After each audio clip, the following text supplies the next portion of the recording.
Hi, folks. It's Bill and Wendy. Jonathan has left The the building. building. He and Elvis went to lunch. No, he's working on loans, right? Yep. So, listen, welcome to the Passive Wealth Show. Since the pandemic, there's been a lot said about short term rentals and Mm-hmm. whether you should get into them or not. And we are going to get into the meat right after this.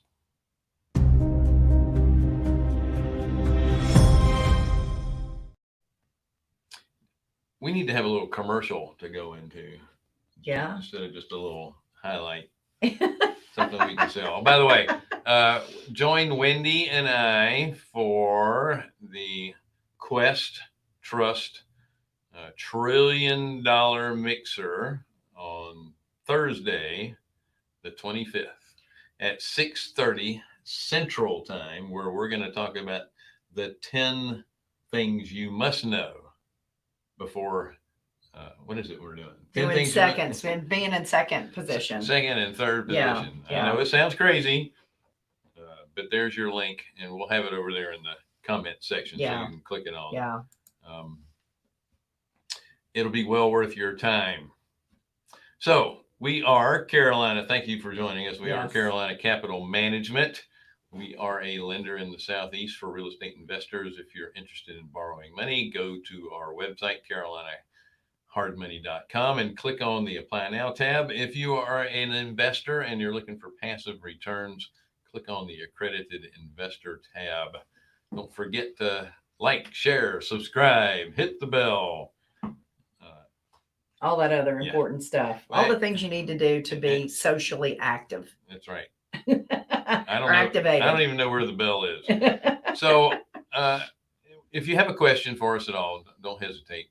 Over on the right-hand side of the screen or just underneath the screen, depending on your platform, we'll be happy to answer those for you. So we had a last-minute cancellation again. This is the second week in a row that's happened. So we're not communicating, I think, thorough enough to our invited speakers that it's a live event and it's not cool when you cancel at the last minute to do that. But anyway, but stuff happens. Yeah, so. and it keeps us on our feet. And when that happened, we have to think of a subject really quick. And I thought, you know what, I get asked every day, twice this morning so far, about short-term rentals. And I hate to say short-term vacation rentals because it's not just a vacation, it's short-term rentals. And, it's our side gig, but I love everything about it. And people assume that it has to be a destination, and that's just not true.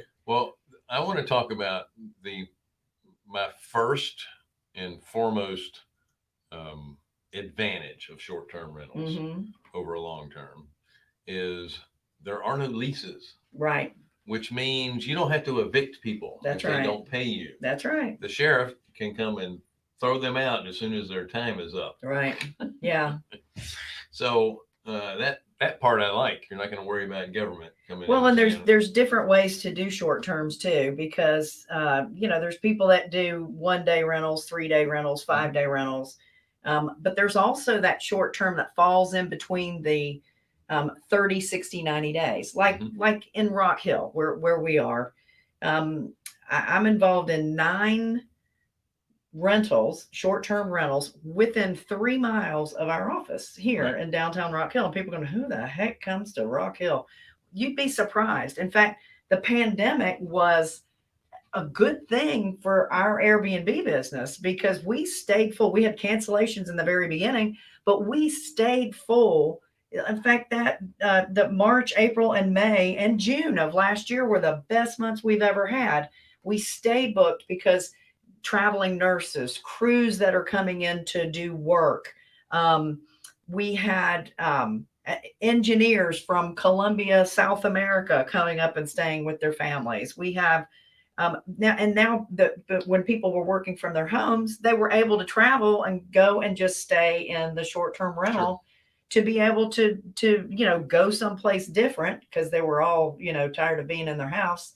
But they were able to work right out of the short-term rentals. So it doesn't have to be a destination. And I think people are kind of looking at that. Yeah, there are homes out in the middle of nowhere in the country that are being Airbnb because Hmm. people would Even mobile like homes, to get a chance to get away from it all. right? There are homes in uh, any town, USA. That's right. So you have to look at. There's a few things that are always going to be constants. People are going to get married, and people are going to die. Yeah. And sometimes that happens really close together, depending Um, on how the marriage but my goes. point there is usually there's some sort of family get together, Right. and it's Reunions, expensive to have a whole family in a hotel. You don't want to be either graduations, crammed into one room, sports or you don't want to teams. get a bunch of different rooms. Yeah. So it's a lot cheaper to have a house. And yeah, Rock Hill is known for its AAU sporting events, Hmm. soccer, BMX, bicycle. Hmm.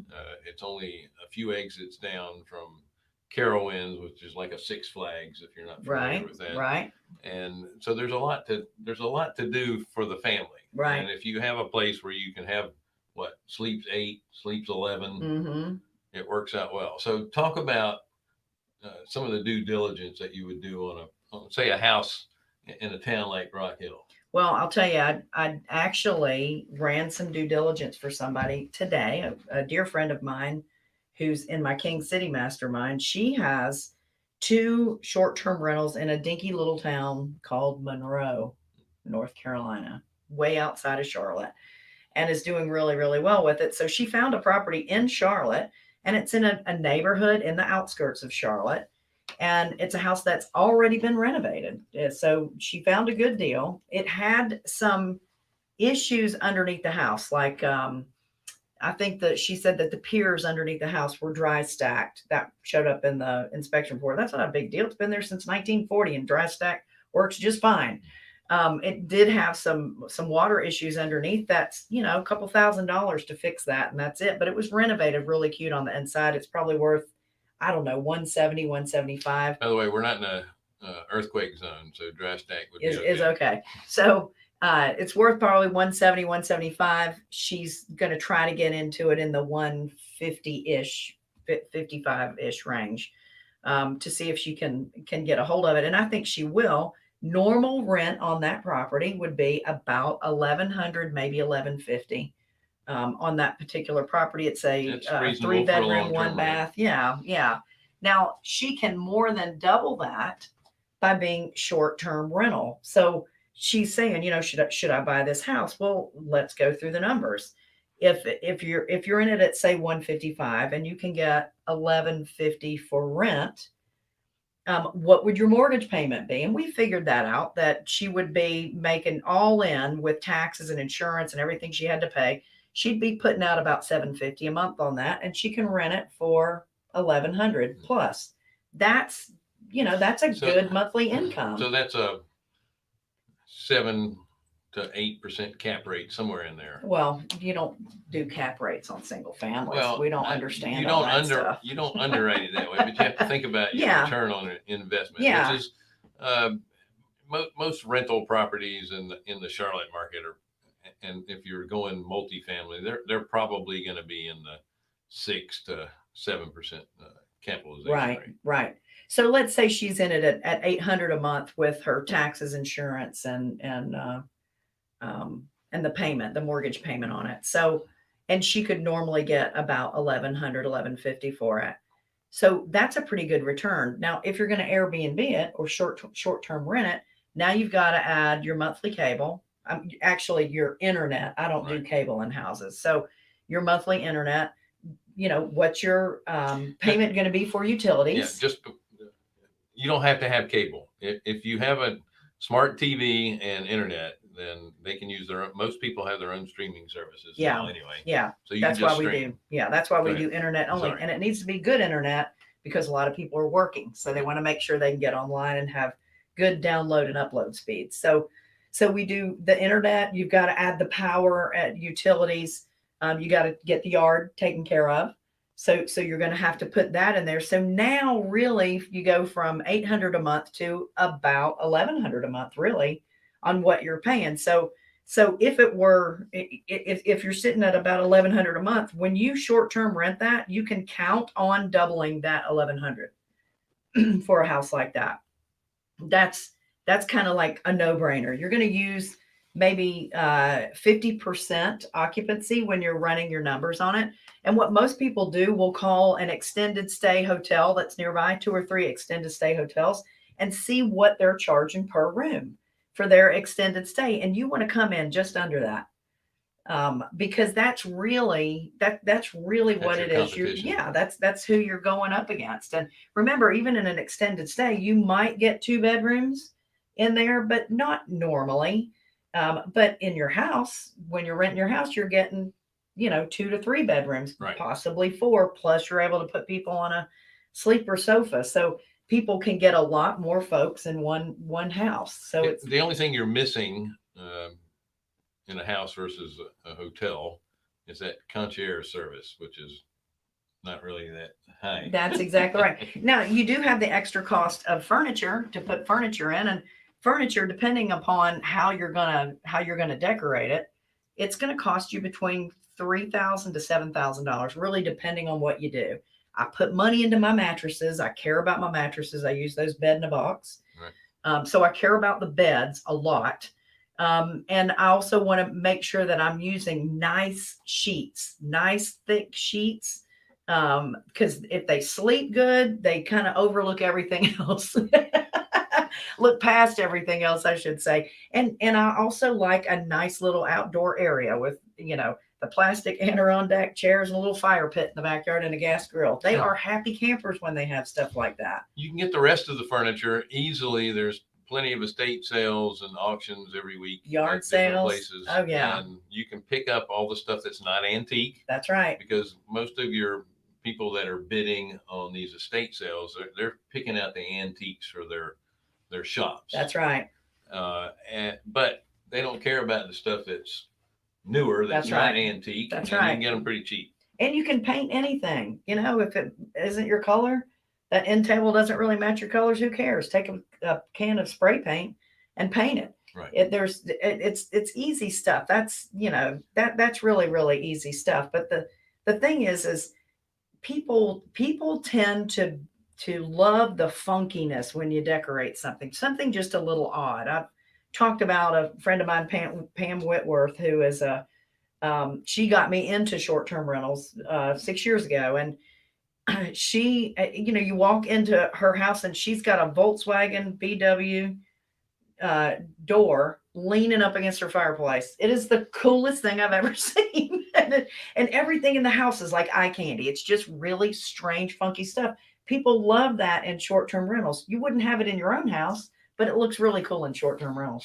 She has an old Airstream trailer that's about as big as this room we're standing in. Yeah. Oh, yeah. And she has a clawfoot tub in the back. Yeah. It's super cool. Super cool. They just do really, really, really neat stuff. So if you're doing a destination, it's even better, when you do a destination, but you have to understand that There's more risk. Destinations have Excuse ups me. and downs. Yeah. They have seasons. You don't have that in your house next door. So let's we're running kind of short on time. Let's talk about some of the things. If you don't want to put a bunch of money in it, you can do a master lease, and talk about some of the Apartments. ups and downs on a master So lease. we did that. We did that a couple of years ago. Rented a couple of apartments that were in downtown Rock Hill. They were industrial apartments that were located upstairs above They were nice stores. loft apartments. Yeah, they were really, places. really cool, very nouveau looking. They were really cool, brick walls and all that. But the place itself wasn't that nice. The countertops were, laminate. It was Right. Older appliances and that kind of thing. But we decorated them really funky. We did great business out of that. And when we rented that, I told the management company right up front what we were going to do. And the way I sold it to them to allow me to do that is that, we've got cleaners coming in every week that are cleaning these apartments. We know when cabinets are going to be loose. We know if there's something leaking. We're on top of it. It's better than when you're renting it to a long-term person, because somebody's checking on it on a regular basis. And it really, when you're arbitraging, which is what that's called, when you're renting somebody else's place in there, it takes you a few months, maybe 4 to 6 months, to get your clientele built up. And you just start making money in the second half of the year. And the owners of the apartments realized what we were doing and wouldn't let us renew the lease and started doing it themselves. So be careful who you tell. Yeah. But you still need to tell them. Oh, yeah. You should always tell them what you're doing.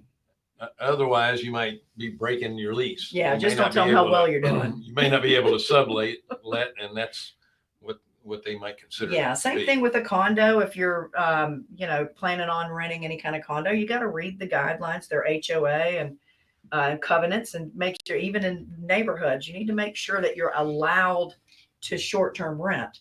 The other thing too is, they may not want you to do below 30 days, but 30 days and up, that's a very good Yeah. type of short-term rentals to do. Yep. Plus our county, like in our taxes for our county, what they collect in occupancy tax, they only will make us collect the occupancy tax on 28 days or less. If somebody stays 29 days, then it's considered a different type of rental, and we don't have to collect the occupancy tax on that, which is real nice. Everybody's different though. And we mentioned in the previous show, Wendy and I are purchasing a single wide mobile home on a saltwater canal in Inglewood, Florida, which is about 20 minutes from by boat to the Gulf of Mexico and all the beaches. It's really one of the things I discovered while I was doing my research is that they have some KOA campgrounds in the area, and there are people that will take an RV and they'll add a porch to it. Oh yeah. Or an extra sunroom or something like that. Now they've made that RV a permanent structure. Yeah, we'll have to call that a Rouse. Yeah, and then you could, those things are for sale, and then you rent those out like an Airbnb. Again, depending on where it's located, there's going to be seasons. In Inglewood, Florida, for example, it's below Tampa, it's going to be warm all year, but your high season is going to be during the winter. Right. But you'll still have people that'll come camping in the summer. Sure. Because it's hot in Central Florida. That's right. If you can go to the coast and go fishing a lot. That's right. It's still going to be cooler than in Central Florida, and you got all the water to play in too. That's exactly right. That's exactly right. In tiny houses, there's a lot of experience out there that people are looking for rather than just where they're going. Right. Tiny houses. I've got a tiny house in my yard at the farm. My partner Darren has a whole complex of like 12 tiny houses that he's doing up in the mountains. Nice. Glamping, they're doing tents on a platform. You can even camp. You throw in a fire pit and people are camping right there in your yard. It's crazy what you can do for short term. We are going to put together, actually, when I say we, I say Wendy. I'll let his picture be on it. Thank you. So we're going to put together a course on short-term rentals, and we'll have actual case studies in there because we're doing it. Yeah. We've actually taken our old office, which was a house built in 1902, beautiful Victorian with a wraparound front porch, turning it into a duplex, and then we'll rent both sides out. It's a 2-bedroom on one side, 3-bedroom on the other. So again, we're going to put a course together, and we'll let you guys know when it's available and show you what not to do. By the way, if you need some insight on anything that is real estate investing related, Wendy does. Well, I'm going to pause for a moment. Wednesday with Wendy.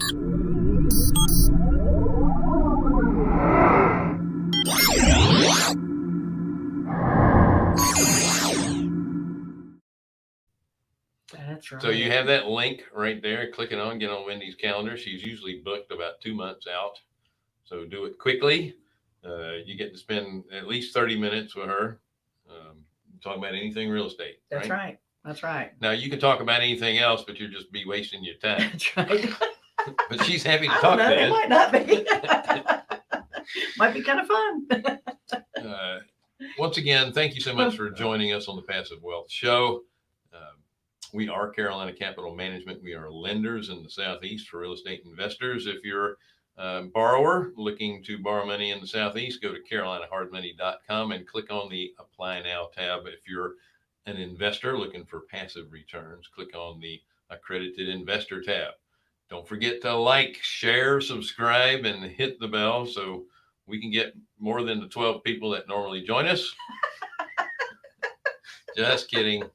There's 13 for sure.